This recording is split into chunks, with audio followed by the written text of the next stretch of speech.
Harish, the best academy. Good evening everyone. Welcome to the Harish Academy. This is Pratap. Today we will discuss April 15th, 2026 current affairs in detail. ఇవాళ మన first topic international రిలేషన్స్లో భాగంగా India Afghanistan relations. ఆఫ్ఘనిస్తాన్కు 13 టన్నుల BCG వ్యాక్సిన్లను అందజేసిన India, ఆఫ్ఘనిస్తాన్కు 13 turns BCG వ్యాక్సిన్స్ను అందించిన India Afghanistan relations అనేవి మనకి చాలాసార్లు discuss చేసుకున్నామండి. జాగ్రఫీ పాయింట్ ఆఫ్ వ్యూలో ఇండియా 7 కంట్రీస్తో ల్యాండ్ బార్డర్స్ని షేర్ చేసుకుంటుంది, 7 దేశాలతో భూ సరిహద్దుని పంచుకుంటుంది. అందులో హైయెస్ట్ వచ్చేసి బంగ్లాదేశ్తో షేర్ చేసుకుంటుంది, లీస్ట్ వచ్చేసి అత్యల్పంగా ఆఫ్ఘనిస్తాన్తో అబౌట్ 106 కిలోమీటర్స్, 106 కిలోమీటర్ల మేర సరిహద్దును పంచుకుంటుంది. అత్యల్పంగా ల్యాండ్ బార్డర్ని ఆఫ్ఘనిస్తాన్తో పంచుకుంటుందని చెప్పేసి తెలుసుకున్నాం గతంలో. మరి ఆఫ్ఘనిస్తాన్కు మనము అవసరం వచ్చినప్పుడల్లా ఏదో విధంగా సహాయం చేస్తూ ఉంటాం. ఇప్పుడు ఆఫ్ఘనిస్తాన్లో ముఖ్యంగా చిన్నారులలో క్షయవ్యాధిని తగ్గించడానికి, క్షయవ్యాధిని నిర్మూలించడం కోసము 13 టన్నుల BCG వ్యాక్సిన్లను అందజేసింది. ఆఫ్ఘనిస్తాన్లో చైల్డ్ ఇమ్యునైజేషన్ ప్రోగ్రాంలో భాగంగా ఓవరాల్గా ఈ యొక్క ట్యూబర్కులోసిస్ ఏదైతే ఉందో ఆ ట్యూబర్కులోసిస్ని ప్రివెంట్ చేయడం కోసం అందించడం జరిగింది. మరి ఇక్కడ ట్యూబర్కులోసిస్ అంటే ఏంటి? ఇది ఒక లంగ్ ఇన్ఫెక్షన్ కదా. ట్యూబర్కులోసిస్ క్షయవ్యాధి ఎలా వస్తుంది? ఒక బ్యాక్టీరియా ద్వారా, మైకోబ్యాక్టీరియం ట్యూబర్కులోసిస్ అనే ఒక బ్యాక్టీరియా ద్వారా వచ్చే ఇన్ఫెక్షనే ట్యూబర్కులోసిస్. మరి ఇక్కడ BCG వ్యాక్సిన్, ఈ వ్యాక్సిన్ పేరు వచ్చేసి బ్యాసిల్లే కాల్మెట్టే గుయెరిన్ అనేది ట్యూబర్కులోసిస్ని కంట్రోల్ చేయడం కోసం ఇచ్చే వ్యాక్సిన్, ముందుగానే ప్రివెంట్ చేయడం కోసం ఇచ్చే వ్యాక్సిన్ అని చెప్పవచ్చు.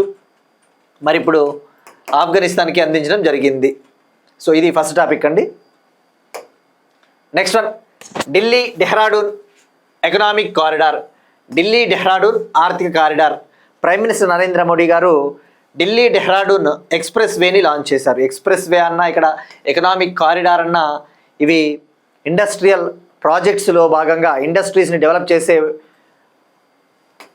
అందులో భాగంగా ఇటువంటి ఎక్స్ప్రెస్ వేస్ని, ఇటువంటి హైవేస్ని డెవలప్ చేస్తూ ఉంటారండి.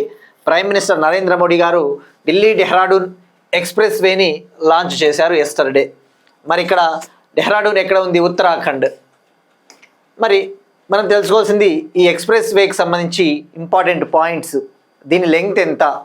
దీని లెంగ్త్ అబౌట్ 212 నుంచి 213 కిలోమీటర్స్, సుమారుగా 213 కిలోమీటర్ల మెగా కారిడారు. ఇది 6 లేన్ కారిడార్, 6 వరుసల ఎక్స్ప్రెస్ వే అని చెప్పవచ్చు. మరి దీనికి ఖర్చు ఎంత అయ్యింది అంటే సుమారుగా 12,000 crore, అప్రాక్సిమేట్లీ 12,000 crore ఇన్వెస్ట్ చేయడం జరిగింది ఈ ప్రాజెక్ట్లో భాగంగా.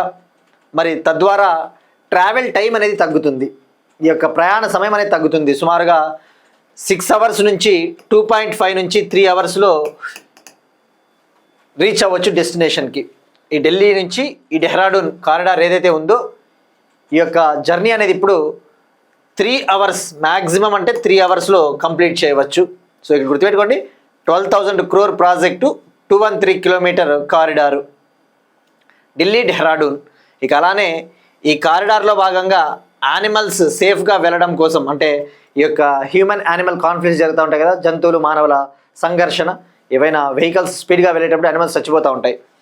సో సేఫ్గా యానిమల్స్ని ప్రొటెక్ట్ చేయడం కోసం 12 కిలోమీటర్ల మేర వన్యప్రాణుల కారిడార్ని కూడా దీనిపైన అభివృద్ధి చేస్తూ ఉన్నారు. సో ఇది Delhi Dehradun economic corridor or expressway, గుర్తుపెట్టుకోండి, 6 lane corridor. Next one, politics సంబంధించి అగైన్ మనం డిస్కస్ చేసుకున్న టాపిక్కే ఇవాళ అన్ని న్యూస్ పేపర్స్లో హైలైట్ చేయడం జరిగిందండి. సో ఎగ్జామ్ పాయింట్ ఆఫ్ వ్యూలో మళ్ళీ మనం తెలుసుకోవాలి. 2011 సెన్సస్ ఆధారంగా రాష్ట్రాల మధ్య లోక్సభ సీట్ల పునః పంపిణీ. 2011 సెన్సస్ ఆధారంగా కేంద్ర ప్రభుత్వం, సెంట్రల్ గవర్నమెంటు డిఫరెంట్ స్టేట్స్కి లోక్సభ సీట్స్ని కేటాయించాలని చెప్పేసి ఒక ప్రతిపాదన చేయడం జరిగింది. మరి ఇక్కడ మనం తెలుసుకోవాల్సింది, ఇటీవలే తెలుసుకున్నాం, ఈ యొక్క లోక్సభ సీట్స్ని ప్రస్తుతం లోక్సభలో 543 సీట్స్కి ఎలక్షన్స్ జరుగుతూ ఉన్నాయి. ఈ 543 సీట్స్ని 816 సీట్స్కి పెంచాలి అని చెప్పేసి తొలుత అనుకున్నారు, 816 సీట్లకి. మరి ఈ యొక్క లోక్సభ సీట్లు కావచ్చు, రాష్ట్రాల అసెంబ్లీల సీట్లు 50% పెంచాలి, 50% పెంచాలి అని చెప్పేసి నిర్ణయం తీసుకున్నారు. కానీ ఇప్పుడు లోక్సభ స్థానాలు ఇంకాస్త పెంచాలి అని చెప్పేసి నిర్ణయం తీసుకోవడం జరిగింది. సో ఇప్పుడు ఒక ప్రతిపాదన చేసింది. ఆ ప్రతిపాదన ప్రకారము మ్యాక్సిమం లోక్సభ సీట్స్ 850కి పెంచాలని చెప్పేసి నిర్ణయం తీసుకునింది. ఫస్ట్ 816 అనుకున్నారు, కానీ ఇప్పుడు 850కి పెంచాలని చెప్పేసి నిర్ణయం తీసుకున్నారు. మరి ఇక్కడ లోక్సభకి మ్యాక్సిమం స్ట్రెంగ్త్ ఎంత? లోక్సభ అంటే హౌస్ ఆఫ్ ద పీపుల్. లోక్సభకి మ్యాక్సిమం స్ట్రెంగ్త్ గరిష్టంగా ఎంతమంది ఉండొచ్చు? 550 మెంబర్స్. అందులో 530 సీట్స్ రాష్ట్రాలకు కేటాయిస్తారు, 20 సీట్స్ యూనియన్ టెరిటరీస్కి కేటాయిస్తారు, కేంద్రపాలిత ప్రాంతాలకి.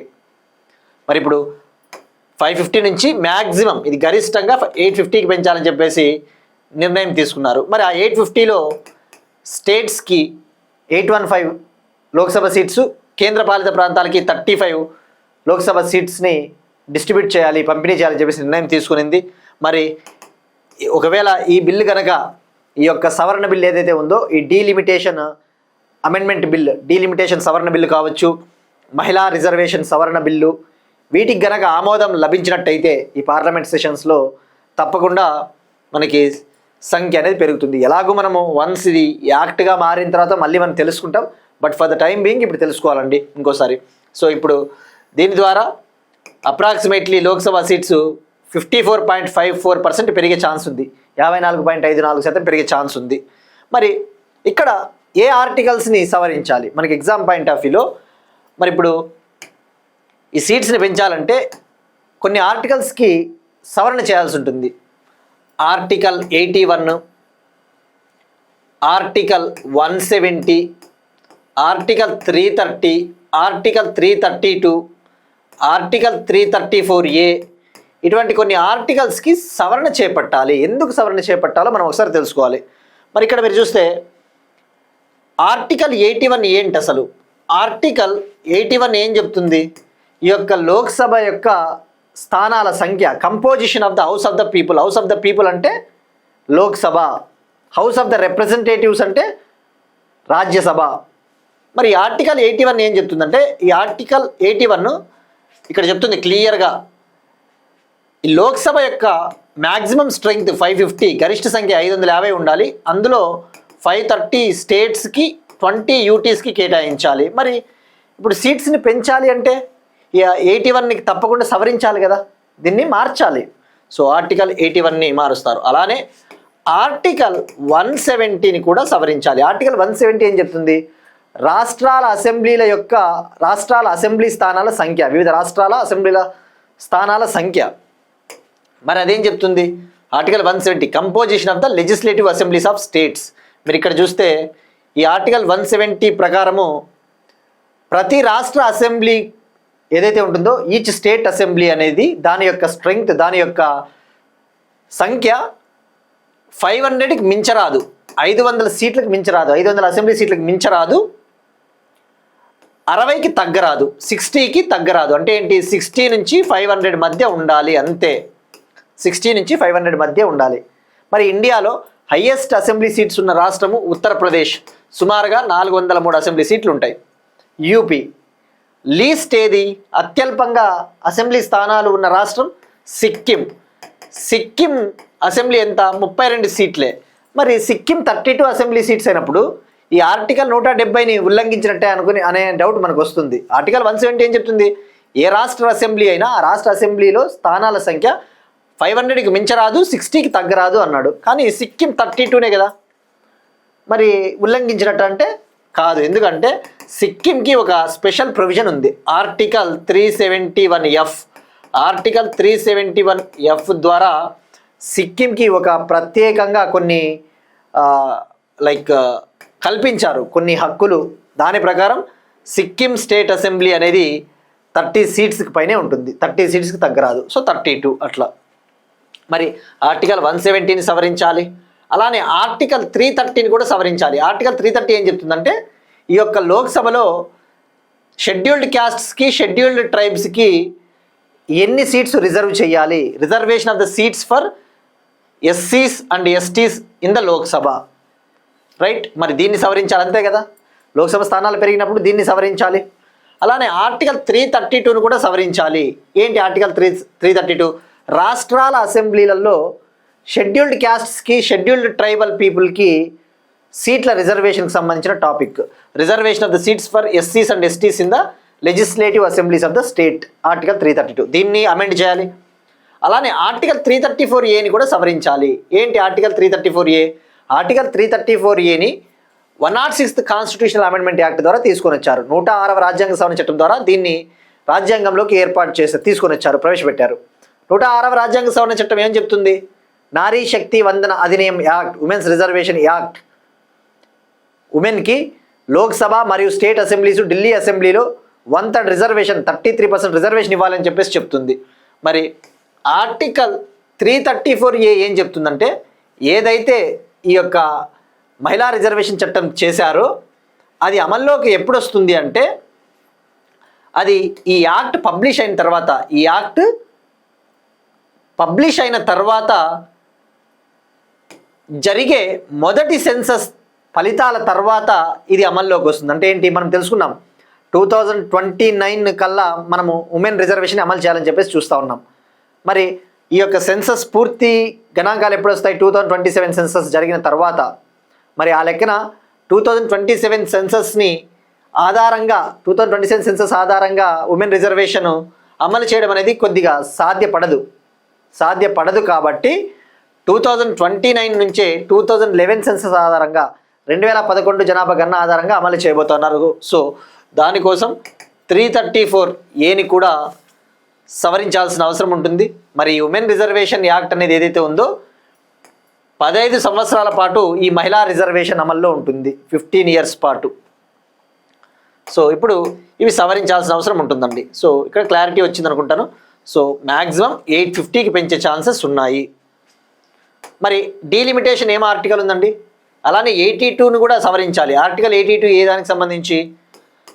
డీలిమిటేషన్, నియోజకవర్గాల పునర్విభజన మనం డిస్కస్ చేసుకున్నాం. ఇప్పటి వరకు 4 times డీలిమిటేషన్ కమిషన్ ఏర్పాటు చేశారు.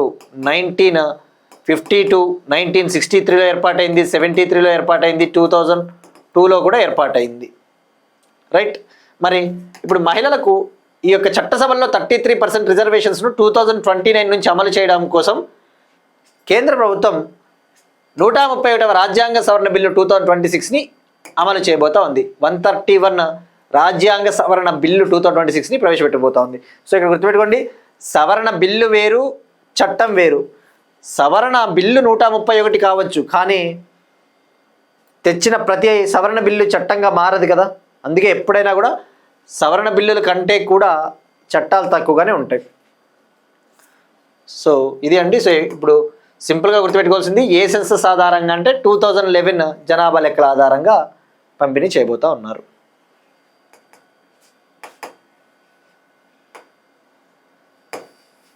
ఇక మీరు చూస్తే ప్రీవియస్ ఇయర్ పేపర్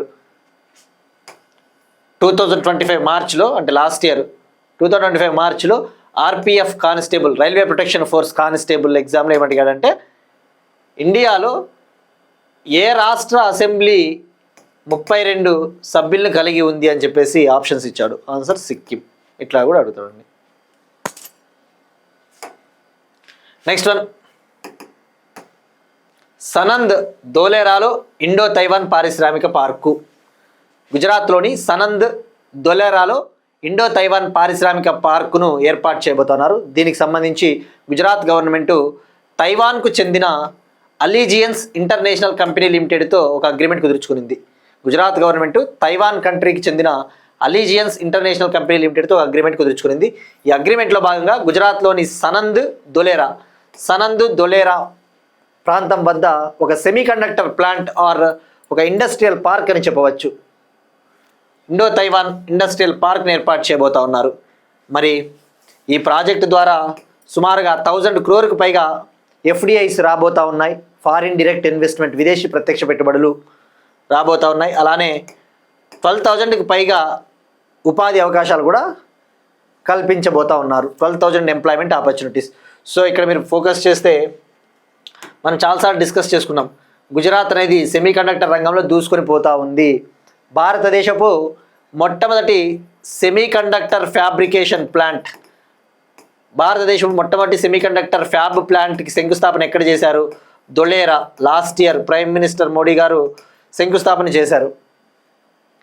దీన్ని ఎవరు నిర్మిస్తూ ఉన్నారు? ఈ కంపెనీని, లైక్ ఈ ప్లాంట్ని టాటా ఎలక్ట్రానిక్స్ కంపెనీ మరియు తైవాన్కు చెందిన కంపెనీ సహకారంతో దీన్ని డెవలప్ చేస్తూ ఉన్నారు. టాటా ఎలక్ట్రానిక్స్ మరియు తైవాన్కు చెందిన కంపెనీ సహకారంతో దీన్ని డెవలప్ చేస్తూ ఉన్నారు. India's first semiconductor fabrication plant at Dholera. So ఇది అండి. సో ఈ విధంగా మనకి సెమీకండక్టర్ రంగంలో దూసుకొని పోతా ఉందని చెప్పొచ్చు Gujarat. So Gujarat chief minister Bhupendra Patel గారు. సో ఇండో తైవాన్ పారిశ్రామిక పార్క్ ఎక్కడ అంటే Gujarat, Sanand, Dholera. Next one, states current అఫైర్స్లో భాగంగా ఒక ఇంపార్టెంట్ టాపిక్, 7 నిశ్చయ్ 3 ప్రణాళిక. 7 నిశ్చయ్ 3 ప్రణాళిక బీహార్. దీన్నే 7 నిశ్చయ్ 3 ప్రోగ్రామ్ అంటారు. 7 నిశ్చయ్ 3 ప్రోగ్రామ్.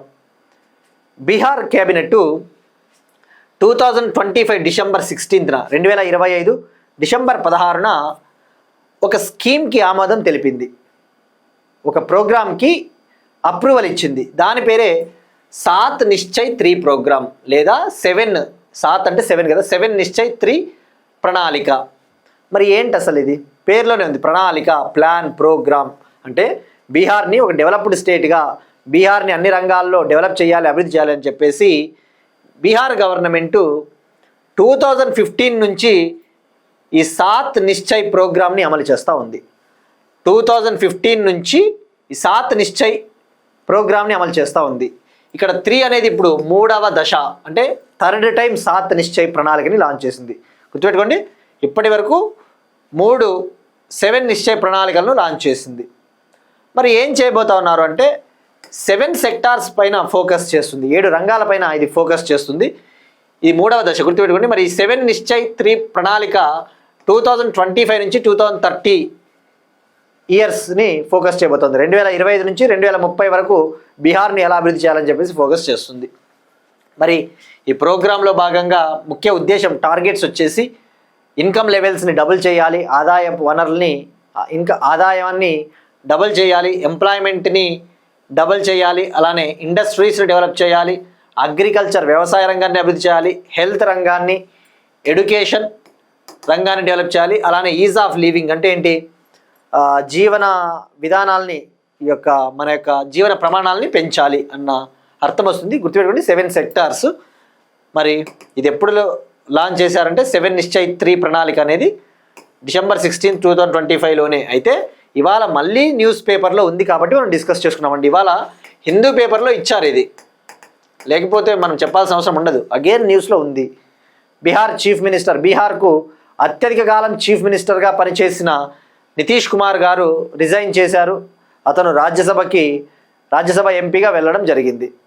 సో ఇప్పుడు ఈ సందర్భంగా ఈ స్కీమ్ గురించి ప్రస్తావించడం జరిగింది. సో మరి ఇక్కడ నెక్స్ట్ బీహార్ చీఫ్ మినిస్టర్ ఎవరో తెలుసుకోవాలి. ఇప్పుడు మరి బీహార్కి చీఫ్ మినిస్టర్గా సామ్రాట్ చౌదరి గారు ప్రమాణ స్వీకారం చేయడం జరిగింది. సామ్రాట్ చౌదరి ఈయన బీజేపీ లీడర్. సో తద్వారా బీహార్కు ముఖ్యమంత్రిగా ఎన్నికైన మొట్టమొదటి BJP leader, first BJP leader to work as a CM of Bihar. ఎవరు? Samrat Choudhary. Next one, Telangana current affairs. హైదరాబాద్లోని ఫ్యూచర్ సిటీ క్యాంపస్లో, హైదరాబాద్లోని ఫ్యూచర్ సిటీలో యూనివర్సిటీ ఆఫ్ లండన్ క్యాంపస్, హైదరాబాద్లోని ఫ్యూచర్ సిటీలో యూనివర్సిటీ ఆఫ్ లండన్ క్యాంపస్, హైదరాబాద్లోని ఫ్యూచర్ సిటీకి యూనివర్సిటీ ఆఫ్ లండన్ క్యాంపస్ రాబోతూ ఉంది. మరి ఇక్కడ మనం ఫోకస్ చేయాల్సింది, దీన్ని బట్టి అర్థం చేసుకోవచ్చు తెలంగాణ ఎడ్యుకేషన్ సెక్టార్లో గ్లోబల్ నాలెడ్జ్ హబ్గా అవ్వడానికి ట్రై చేస్తూ ఉందని చెప్పేసి. సో మరి ఇక్కడ ఈ కాంటెక్స్ట్లో మనం తెలుసుకోవాల్సింది, ఈ యూనివర్సిటీ ఆఫ్ లండన్ హైదరాబాద్లోని ఫ్యూచర్ సిటీలో క్యాంపస్ని ఏర్పాటు చేయబోతోంది. దీనికి సంబంధించి యూనివర్సిటీ గ్రాంట్స్ కమిషన్కి అప్లై కూడా చేసుకునింది, దరఖాస్తు చేసుకునింది. మరి ఇండియాలో ఒక ఫారిన్ యూనివర్సిటీ క్యాంపస్ని ఏర్పాటు చేయాలంటే ఏ యూనివర్సిటీలకి అనుమతిస్తారు? QS global world university ranks ప్రకారము టాప్ 500లో ఉన్న ఫారిన్ యూనివర్సిటీలకు మాత్రమే ఇండియాలో క్యాంపస్లను ఓపెన్ చేసే పర్మిషన్ అనుమతిస్తారు. సో గుర్తుపెట్టుకోండి, క్వాక్రెల్లీ సైమన్స్, క్యూఎస్ అంటే Quacquarelli Symonds global university rankings top 500లో ఉన్న ఫారిన్ యూనివర్సిటీలకు మాత్రమే అనుమతిస్తారు ఇండియాలో క్యాంపస్ని ఏర్పాటు చేయడానికి. అంటే ఇది టాప్ 500లో ఉందని అర్థం. మరి ఇక్కడ మీరు చూసుకుంటే ఈ యూనివర్సిటీ ఆఫ్ లండన్ ఈ క్యాంపస్ని ఏర్పాటు చేయబోతోంది కదా హైదరాబాద్లో. 2027-28 అకాడమిక్ ఇయర్ నుంచి క్లాసెస్ స్టార్ట్ చేయబోతోంది. 2027-28 అకాడమిక్ ఇయర్ అంటే నెక్స్ట్ అకాడమిక్ ఇయర్. మరి హైదరాబాద్లో క్యాంపస్ను ఏర్పాటు చేయనున్న మొట్టమొదటి విదేశీ యూనివర్సిటీగా యూనివర్సిటీ ఆఫ్ లండన్ నిలవనుంది. హైదరాబాద్లో క్యాంపస్ను ఏర్పాటు చేయనున్న మొట్టమొదటి విదేశీ యూనివర్సిటీగా University of London. University of London could become the first foreign university to open its campus in the హైదరాబాద్లోని future city. Next one, Saral AI Anusandhan national research foundation Saral AI అనే ఒక టూల్ని లాంచ్ చేసింది. Anusandhan national research foundation Saral AI అనే ఒక టూల్ని launch చేసింది. మరి ఇక్కడ first abbreviation తెలుసుకుందాం. ఇది ఒక ఏఐ టూల్, కృత్రిమ మేధస్సు సాధనం. దీని అబ్రివేషన్ వచ్చేసి simplified and automated research amplification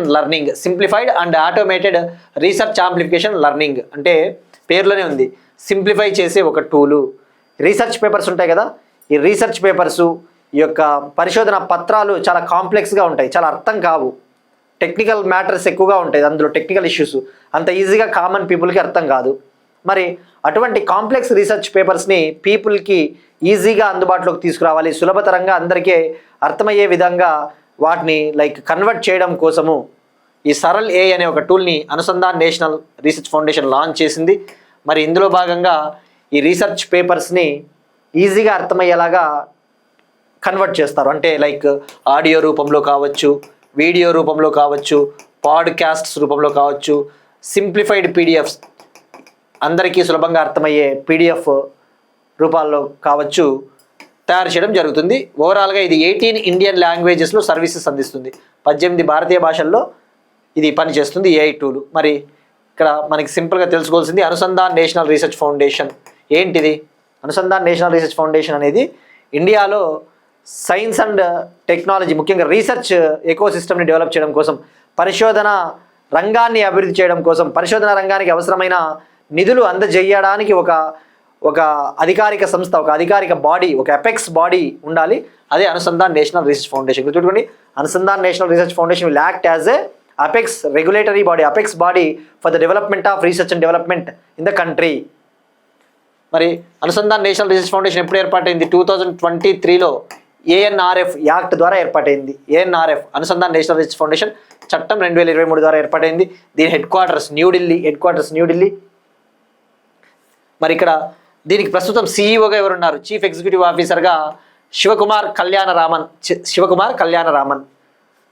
ఈయన సీఈఓ, కానీ దీనికి ఎక్స్ అఫీషియో ప్రెసిడెంట్ ఉంటారు.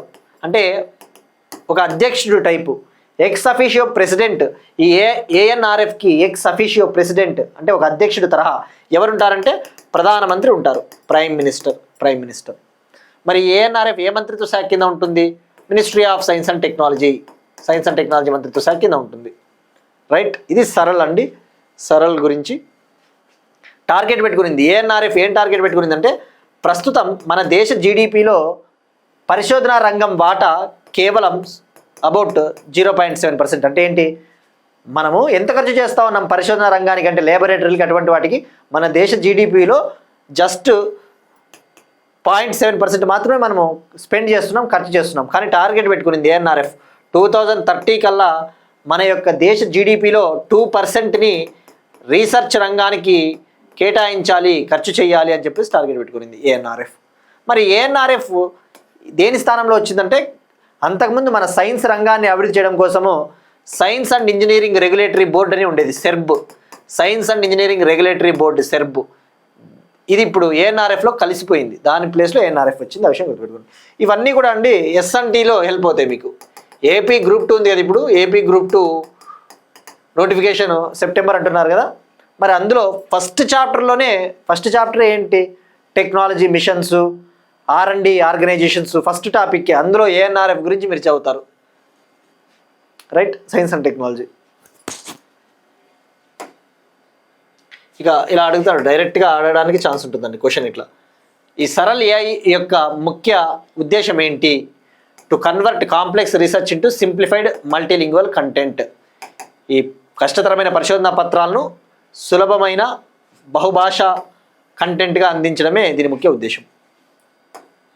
నెక్స్ట్ వన్, కల్చర్కి సంబంధించి festivals. పోహెలా Boishakh festival. పోహెలా Boishakh festival 2026. ఇది బెంగాలీ న్యూ ఇయర్ ఫెస్టివల్ అండి. వెస్ట్ బెంగాల్ యొక్క కొత్త సంవత్సరపు పండుగ అని చెప్పవచ్చు పోహెలా బోయిషాక్. ఇవాళ ఏప్రిల్ 15న సెలబ్రేట్ చేసుకుంటా ఉన్నారు. మరి ఎగ్జామ్ పాయింట్ ఆఫ్ వ్యూ మనం తెలుసుకోవాల్సింది, ఇటువంటి ఫెస్టివల్స్ని ఎక్కడ సెలబ్రేట్ చేసుకుంటారు?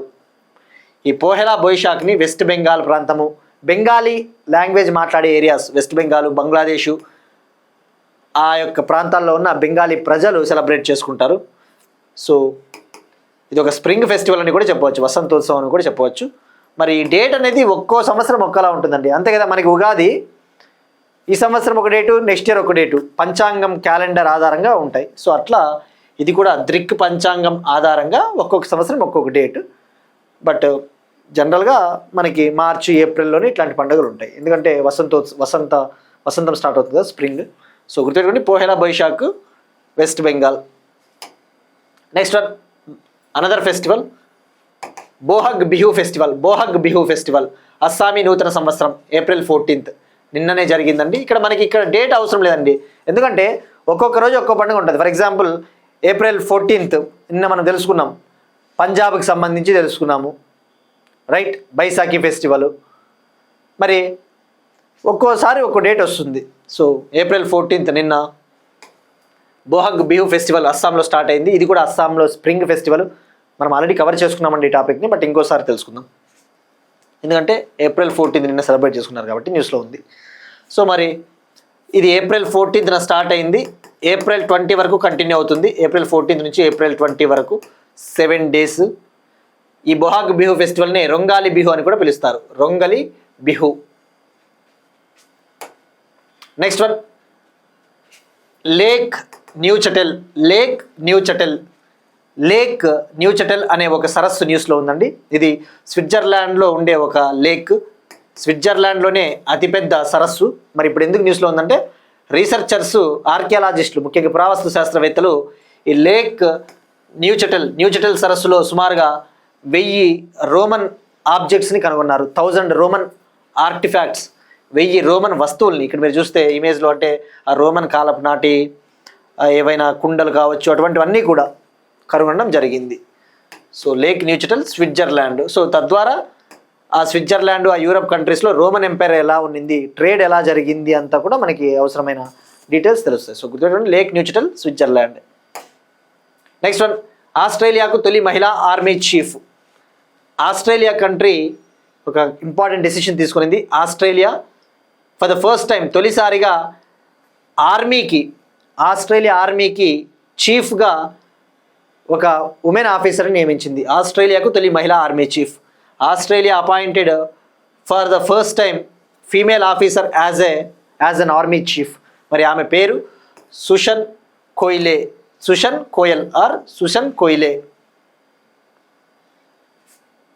సో మరి ఆస్ట్రేలియా ప్రైమ్ మినిస్టర్ విషయానికి వస్తే ఆంథోనీ ఆల్బనీస్ ఈ ప్రకటన చేయడం జరిగింది.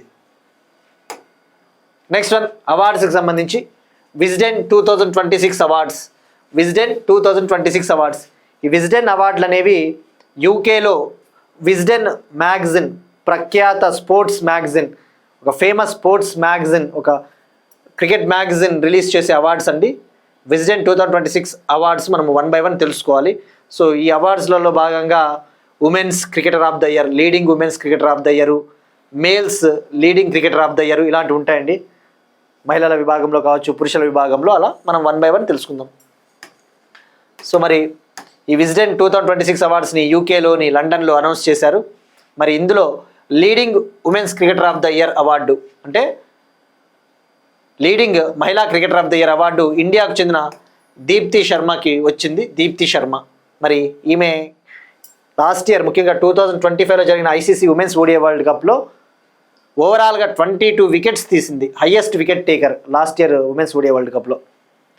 మరి leading men's cricketer of the year, leading పురుషుల cricketer of the year award Australia fast bowler Mitchell స్టార్క్కి లభించింది. ఇక మరి అలానే 5 క్రికెటర్స్ ఆఫ్ ద ఇయర్ని కూడా విజ్డెన్ సంస్థ ప్రకటించింది. 5 క్రికెటర్స్ ఆఫ్ ద ఇయర్ అంటే 5 మంది క్రికెటర్ని ప్రకటించింది. వాళ్ళ పేర్లు ఇండియా నుంచి ఎవరున్నారో తెలుసుకోవాలి. ఆ Wisden 5 cricketers of the year అవార్డులో ఇండియా నుంచి 4 ప్లేయర్స్కి చోటు దక్కింది. ఇంగ్లాండ్కి చెందిన ఒక బ్యాట్స్మెన్కి చోటు దక్కింది. మరి ఇండియా నుంచి ఎవరు అంటే Shubman Gill, Ravindra Jadeja, Rishabh Pant, Indian fast bowler Mohammed Siraj. ఇక మరొక క్రికెటర్ వచ్చేసి ఇంగ్లాండ్కి చెందిన హసీబ్ హమీద్ బ్యాట్స్మెన్. సో ఓవరాల్గా ఈ Wisden 5 cricketers of the year అవార్డ్స్లో ఈ 5 ప్లేయర్స్ ఉన్నారు. ఆ విషయం గుర్తుపెట్టుకోండి. నెక్స్ట్ వన్ అగైన్ స్పోర్ట్స్ సంబంధించి ఒక important topic. 2026 Asian wrestling championships. 2026 Asian wrestling championship, ఈ 2026 ఆసియన్ రెజ్లింగ్ ఛాంపియన్షిప్ కిర్గిస్తాన్ కంట్రీలో సక్సెస్ఫుల్గా కంప్లీట్ అయింది. కిర్గిస్తాన్ దేశంలోని బిష్కెక్ అనే ఒక సిటీలో ఏప్రిల్ 6 నుంచి ఏప్రిల్ 12 వరకు జరిగింది. ఇది 22nd ఎడిషన్, 22వ ఎడిషన్ అంటే 22వసారి జరిగింది. మరి ఇందులో టాప్ ప్లేస్లో ఇరాన్ నిలిచింది. ఇరాన్ 18 మెడల్స్ గెలుపొందింది. ఆ 18 మెడల్స్లో 6 gold, 6 silver, 6 bronze medals గెలుపొందింది.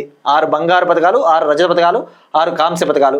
Second ప్లేస్లో జపాన్ నిలిచింది. జపాన్ 15 మెడల్స్ గెలుపొందింది. అందులో 6 గోల్డ్, 5 సిల్వరు, 4 బ్రాంజ్. థర్డ్ ప్లేస్లో చైనా నిలిచింది, 14 మెడల్స్ గెలుచుకునింది. ఇక ఇండియా 5th ప్లేస్లో నిలిచింది. ఇండియా 5th ప్లేస్లో ఓవరాల్గా ఇండియా 17 మెడల్స్ గెలుపొందింది. అందులో 2 గోల్డ్, 6 సిల్వరు, 9 బ్రాంజ్, 2 బంగారు పథకాలు, 6 రజత పథకాలు, 9 కాంస్య పథకాలు. సో ఎక్కడ జరిగింది అంటే Kyrgyzstan. Next one ICC player of the month awards.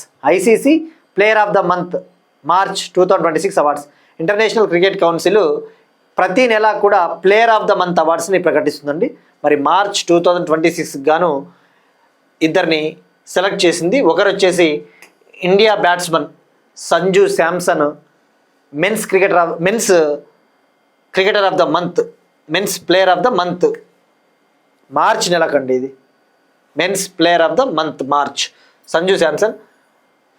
Women's కేటగిరీలో మహిళల విభాగంలో న్యూజిలాండ్కు చెందిన క్రికెటర్ అమేలీ కెర్ న్యూజిలాండ్. మరి సంజు శాంసన్ రీసెంట్గా జరిగిన T20 వరల్డ్ కప్లో ప్లేయర్ ఆఫ్ ద సిరీస్గా నిలిచాడు, అంటే మ్యాన్ ఆఫ్ ద సిరీస్గా నిలిచాడు. సో మరి ఇక్కడ ఐసీసీ విషయానికి వస్తే ఇంటర్నేషనల్ క్రికెట్ కౌన్సిల్ ఇది ఎప్పుడు ఏర్పాటైందంటే 1909లోనే ఏర్పాటైంది. దీని హెడ్ క్వార్టర్స్ దుబాయ్, UAE. దీనికి ప్రస్తుతం చైర్మన్గా జై షా ఉన్నాడు. Union home minister Amit Shah కొడుకు జై షా. ఇంకా ఇవాళ క్వశ్చన్ అండి మనం డిస్కస్ చేసిన టాపికే ఎక్సర్సైజ్ డస్ట్ లీగ్ 2026. ఇది ఏ దేశాల మధ్య జరుగుతూ ఉన్న exercise, A type of exercise, ఎన్నో ఎడిషన్, ఇది ట్రై చేయండి. కానీ నిన్నటి క్వశ్చన్ 8th షెడ్యూల్లో ఓవరాల్గా ఎన్ని లాంగ్వేజెస్ ఉన్నాయంటే 22 ఉన్నాయి. ఒరిజినల్గా 14 లాంగ్వేజెసే ఉండేవి. తర్వాత వివిధ రకాల అమెండ్మెంట్స్ ద్వారా యాడ్ చేయడం జరిగింది. ఇక సింధీ లాంగ్వేజ్ను 21st కాన్స్టిట్యూషనల్ అమెండ్మెంట్ యాక్ట్ 1967 ద్వారా యాడ్ చేశారు. సింధీ భాషను 21వ రాజ్యాంగ సవరణ చట్టం 1967 ద్వారా 8th షెడ్యూల్లో యాడ్ చేశారు. ఇవి ఇవాళ కరెంట్ అఫైర్స్. మనం ఒకసారి క్విక్గా రికాప్ చూద్దాం.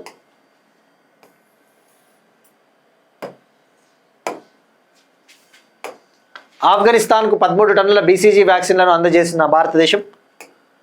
Delhi Dehradun economic corridor. 2011 జనాభా లెక్కల ఆధారంగా రాష్ట్రాల మధ్య లోక్సభ సీట్ల పునః పంపిణీ. గరిష్టంగా లోక్సభ స్థానాలు 850కి పెంచాలని కేంద్ర ప్రభుత్వం ప్రతిపాదన.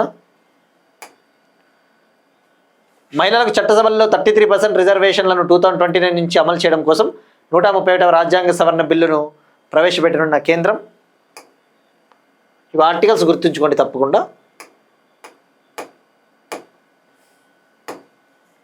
సనంద్ ధోలేరాలో ఇండో తైవాన్ పారిశ్రామిక పార్కు గుజరాత్. 7 నిశ్చయ్ 3 ప్రణాళిక బీహార్. 2025 నుంచి 2030 వరకు ఈ ప్లాన్ ఫోకస్ చేస్తుంది. బీహార్ తదుపరి చీఫ్ మినిస్టర్గా సమ్రాట్ చౌదరి బీజేపీ లీడర్. హైదరాబాద్లోని ఫ్యూచర్ సిటీలో క్యాంపస్ను ఏర్పాటు చేయనున్న మొట్టమొదటి విదేశీ university of London. Saral AI అనే ఒక టూల్ను లాంచ్ చేసిన అనుసంధాన్ నేషనల్ రీసెర్చ్ ఫౌండేషన్ కష్టతరమైన రీసెర్చ్ పేపర్స్ని సులభంగా అందించేందుకు. Pohela Boishakh festival, Bengali new year April 15th. Bohag Bihu festival, Assamese నూతన సంవత్సరం ఏప్రిల్ 14th. దీన్నే రొంగాలి బిహు అని పిలుస్తారు. Lake న్యూచెటెల్ Switzerland. న్యూచెటెల్ సరస్సులో 1000 రోమన్ వస్తువులను కనుగొన్న పురావస్తు శాస్త్రవేత్తలు. ఆస్ట్రేలియాకు తొలి మహిళా ఆర్మీ చీఫ్గా Susan Coyle. Wisden 2026 awards, leading women's cricketer of the year award ఇండియాకు చెందిన Deepti Sharma bowler. Men's cricketer of the year, leading men's cricketer of the year Australian fast bowler Mitchell Starc. ఇక Wisden 5 cricketers of the year awards, Shubman Gill, ఇంగ్లాండ్కి చెందిన అసీబ్ అమీద్, ఇండియాకు చెందిన Ravindra Jadeja, Rishabh Pant, Mohammed Siraj. 2026 Asian wrestling championships, India 5th ప్లేస్లో నిలిచింది, top ప్లేస్లో Iran. ICC player of the month March 2026 పురుషుల విభాగంలో సంజు శాంసన్, మహిళల విభాగంలో న్యూజిలాండ్కి చెందిన Amelia Kerr. That's it. These are today's current affairs. Will meet you again tomorrow and thank you everyone.